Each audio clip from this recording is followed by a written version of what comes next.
राजकारणात मोठी खळबळ. उद्धव ठाकरे फडणवीस एकाच विमानाने रवाना, घडामोडींना वेग.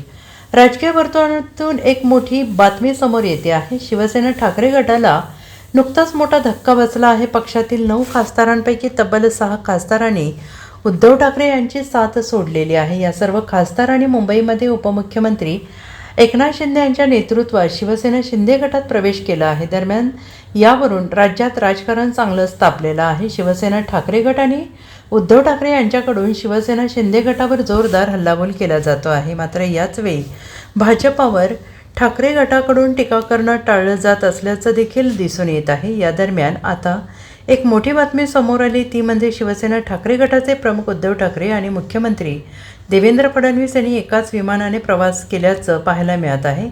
मुंबईहून नागपूरला रवाना होणाऱ्या विमानात उद्धव ठाकरे आणि देवेंद्र फडणवीस यांनी एकाच विमानातून प्रवास केला आहे. यावेळी मुख्यमंत्री देवेंद्र फडणवीस यांनी उद्धव ठाकरे यांच्याशी हस्तांदोलन देखील केलेलं आहे. इंडिगोच्या विमानातून दोन्ही नेत्यांनी एकत्र प्रवास केला आहे. यावेळी भेट झाल्यानंतर मुख्यमंत्री देवेंद्र फडणवीस यांनी उद्धव ठाकरेंशी हस्तांदोलन केलं. तसेच दोन्ही नेत्यांनी एकमेकांची विचारपूस देखील केली आहे. यावेळी उद्धव ठाकरेंसोबत आदित्य ठाकरे, संजय राऊत, शिवसेना ठाकरे गटाचे इतर नेते देखील उपस्थित होते. दरम्यान आम्ही तिघे भेटलो, हीच मोठी बातमी आहे, अशी प्रतिक्रिया देखील यावेळी मुख्यमंत्री देवेंद्र फडणवीस यांनी विमान प्रवासावर दिली आहे. Bureau report, SPN Marathi, Mumbai.